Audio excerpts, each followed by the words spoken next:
naapektuhan ako ng martial law. Nakulong ako ng 6 na buwan at kalahati sa Krami. Habang ako ay sumisigaw, hindi naririnig ng iba.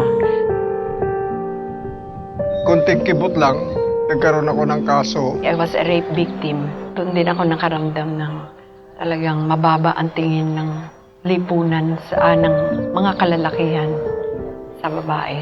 Mabuti pa yung basahan na wawash mo, clean. Pero yung tao parang mahirap yatang linisin. Ako din ay minolestya sexually.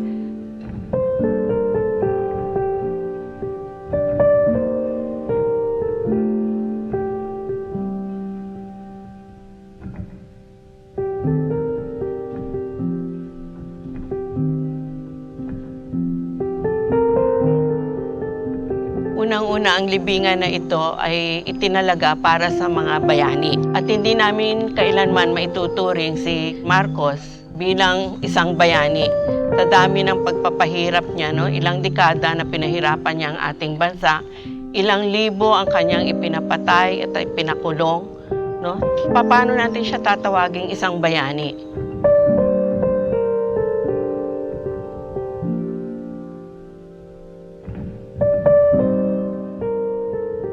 Yung sinisimbolo ng mga bato na dadalhin dyan, sila yung mga pinahirapan ng martial law. Ang dala kong bato ay dalawa, yung bato para kay June Kim po at yung bato para kay Ronald John Kim po, mga kapatid ko po. Sa tingin ko po, sila po yung bayani. Kaya gusto ko na pong unahan, yung imbis na yung bangkay ni Marcos ang ilagay doon, sana yung bangkay na lang ng mga kapatid ko. Ang buong sandaigdigan ay nakakaalam kung ano ang nangyari nung panahon ng martial law sa Philippines. Isang diktador si Marcos na hindi dapat tularan ng kabataan.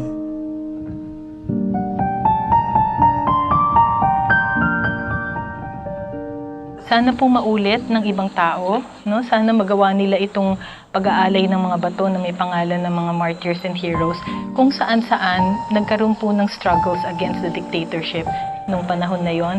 At saka sana po ay ulit-ulitin to ng mga mamamayang Pilipino para ipakita nila na hindi pa nila nakakalimutan ang mga krimen ni Marcos at higit sa lahat, hindi nila nakakalimutan ng mga tunay na bayani.